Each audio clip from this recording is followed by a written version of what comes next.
What's going on, y'all? So today I want to talk about a topic that I feel like, you guys can relate to. Um, that being said, you guys can see the name of the title is uh Stop watching your favorite YouTubers and do this instead. Because if you're like me, you can relate to, you know, even watching those people that you may admire and stuff like that instead of doing the thing that is on your mind, whether it's spending your time investing in yourself, get your fitness back, learn about your finances, or, you know, getting in tune spiritually, whatever it may be. But without further ado, we're gonna get into some of these clips. But, if I happen to if this conversation happens to intrigue you, or, you appreciate the content, just like and subscribe. It'll go a long way for me starting out. And I appreciate you. If I run your time, hit that sub button, hit the hype button for me. And I greatly appreciate it. But without further ado. It's interesting because no one is bored. Wagwan. Sherman University 2 has just been announced as a passive watcher of last year's. I think that's cool. I love people chase their dreams. I love people choose to pursue something in the field of arts, entertainment, whatever. I think there's never too much of it as long as it's done with love. And because I was nosy, I was a little curious, I started watching a lot of the auditions people would do for Sherman University. And I realized, again, no hate, but a lot of these feel very similar. Now, I'm not a neuroscientist. I don't know too much about the brain, but I do know there's a certain portion of the brain that, when not stimulated, when bored, for lack of better wording, this part of the brain.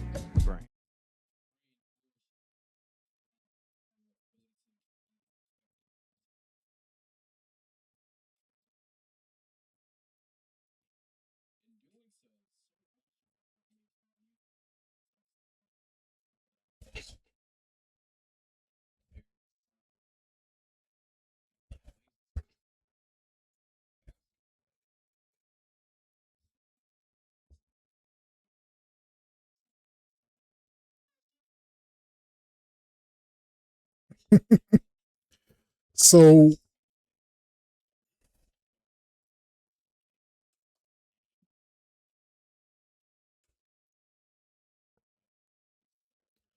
so I think, the topic of this video is about the default mode network. And what I wanted to talk to you guys about is this is the region of the brain that where all your rumination and, self-referential thinking about yourself. This is where you get your beating yourself up and overthinking. Um, and I just was using the gimmick, the punchline of stop watching your favorite YouTubers, because if you're like me, like I was saying in the beginning, I tend to watch them and appreciate, and envision myself doing the thing instead of going and doing it. So, this is the first steps in the making. But let's continue to listen to what this guy was saying. He was saying, you know, a lot of people sound the same and stuff like that.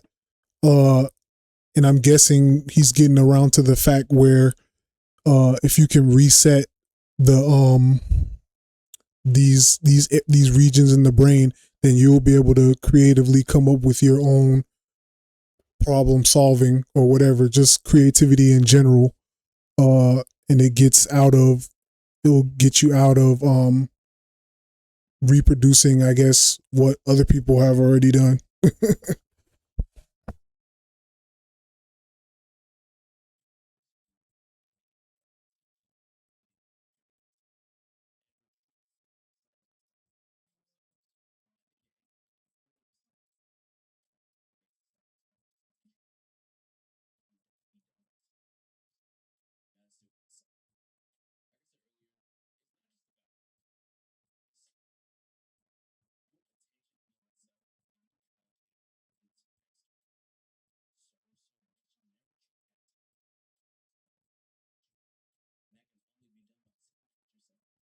you're having road trips, you have like your phone's dead or whatever.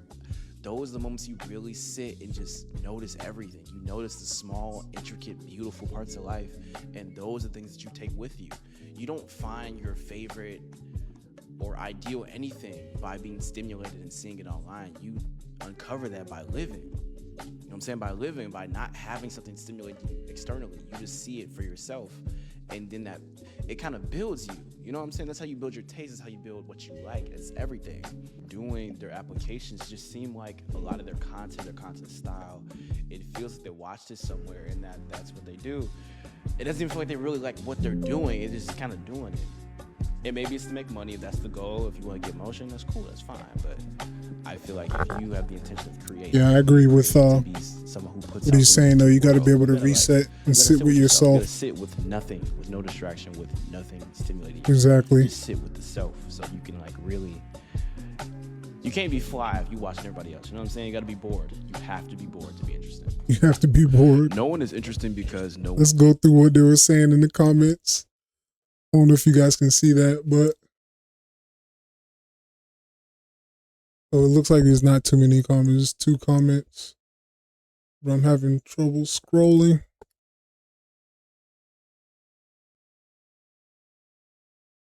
You pick us up off the floor. I guess it's just because when you flip the thing. But yeah. All right, let's get into this next clip, you guys.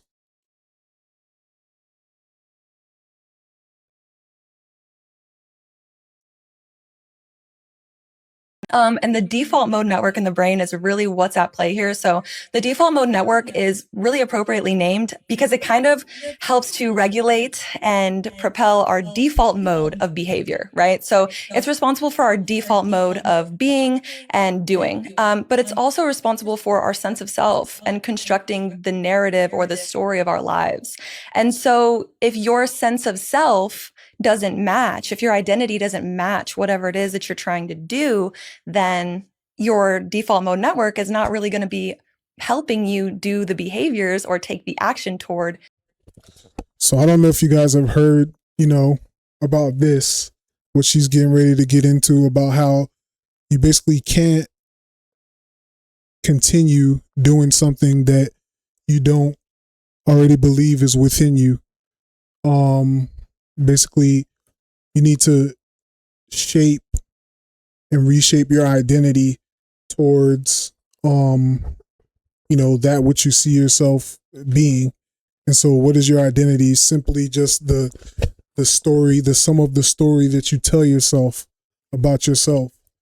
And so, I just want to challenge you to think about a time, in your past where you did the thing, you just went for it, thinking of yourself as that completed project, as you were that completed, characteristic or that completed role, as you went and took the steps to then live that out.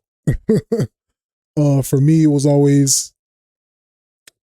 I want to say basketball, but one example of what I did though, back in school was that there was like a leadership group, and I basically talked my way up into the role that I applied for and then that I got, because as a participant in the group, I spoke myself. It was kind of interesting because as I went along, I kind of felt like I was playing a role and I think I induced my own bit of imposter syndrome, but I just want to challenge you guys to connect to maybe the feelings, the emotions that were involved when you spoke yourself up into something. All right, let's continue. Starting a podcast. And so I always tell my clients, I tell my students, I tell everyone on social media, I'm like, just identity shift, shift your identity. You can just start to identify as the version of you who has done the thing. And so that's kind of the first part of that. And then the second. Let's talk about that first one. That's so interesting. That's so interesting. And I love the way you broke down the default mode network, because this identity mismatch that you're talking about, Are you saying that if you don't, I know you've said something which I love. You said science says you have to act like you already have it before something can happen. Mm-hmm. Is that what you're saying? And the default mode network in the brain is really what's at play here. So the default mode network is really appropriately named because it kind of helps to regulate and propel our default mode of behavior, right?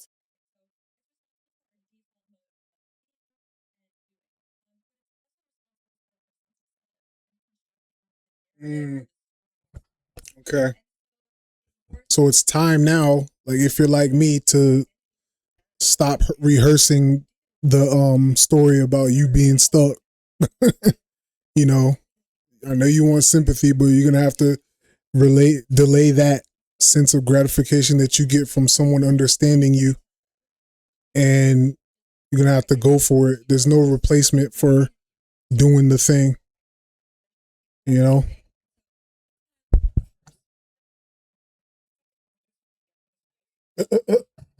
She's spitting.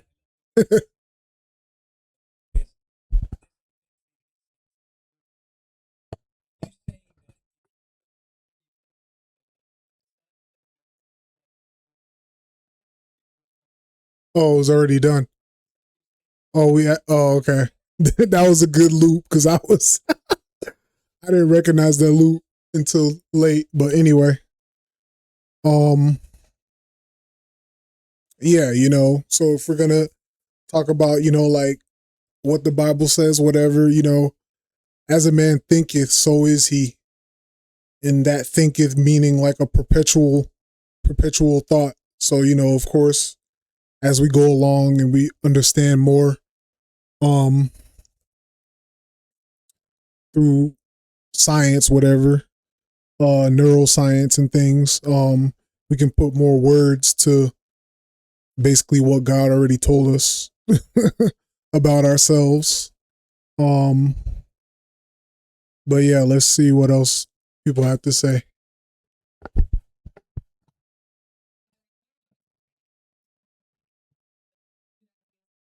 Imagination is as strong as it was when you were a kid isn't because you were younger, it's because you're no longer allowing your brain to be bored. There's something in the brain called the default mode network, which is a bunch of regions in the brain that all light up and have a meeting together and converse when you're bored. Not when you're scrolling, not when you're reading, not when you're relaxing, when you're bored. Like your brain is not being productive at all. Like you're sitting staring out at nature, having a cup of coffee, you're taking a shower, or you're just daydreaming, like you're in the car staring out the window.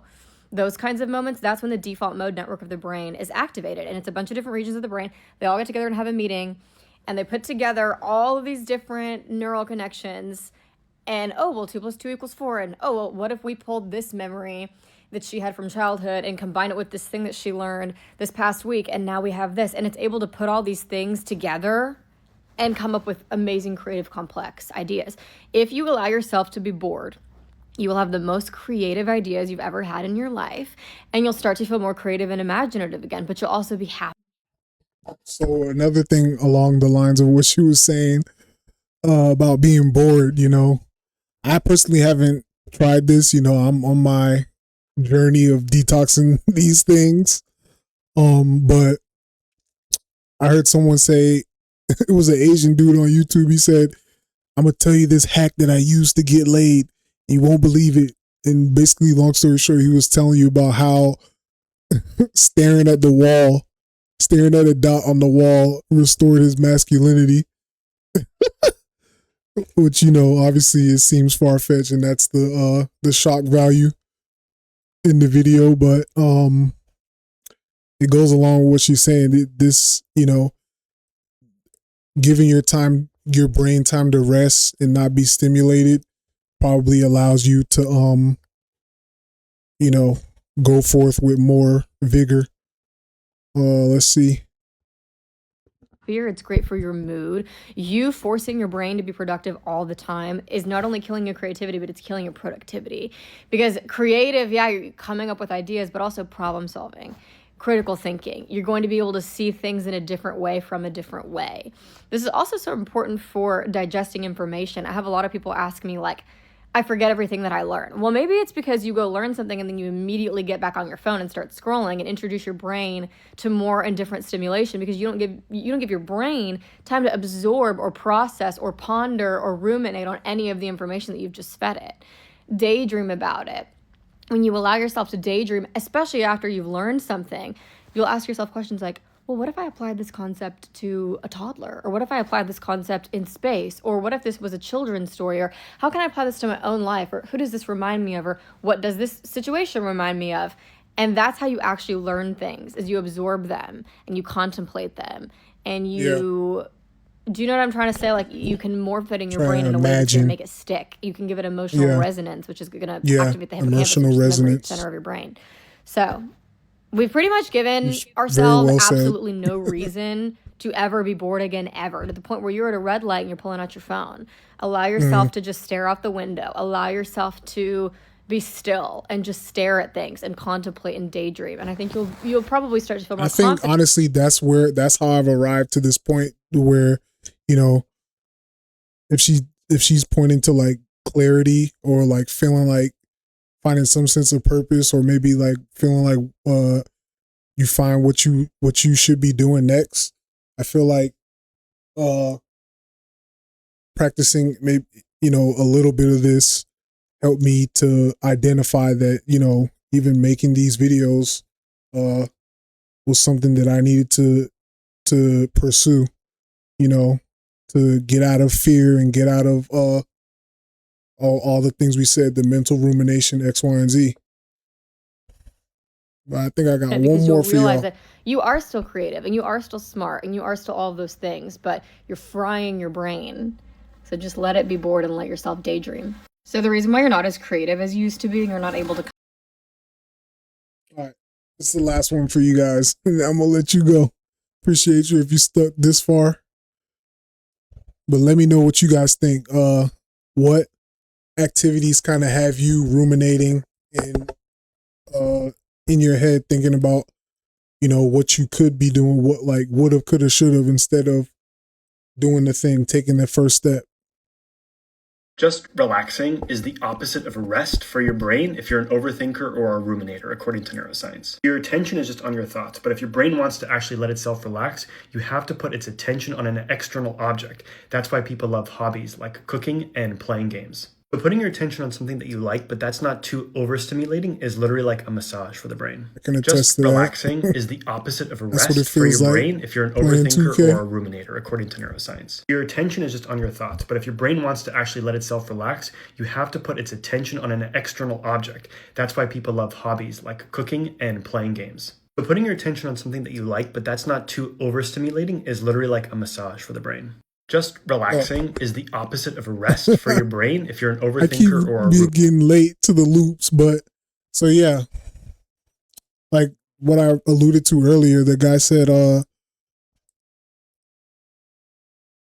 does it say? The default mode network and rumination in individuals at risk for depression. So if you're an overthinker and a ruminator, if you've already identified that, that staring at the wall, or that, you know, that thing that we like video games, whatever you said, cooking, but focusing on something outside, which may even be, you know, like the rain sounds at night, I guess, for you to fall asleep. Those things will help you to relax. As this gentleman was saying. But yeah, that's just what I wanted to talk about. And I'll see you guys in the next one. Appreciate it. Peace.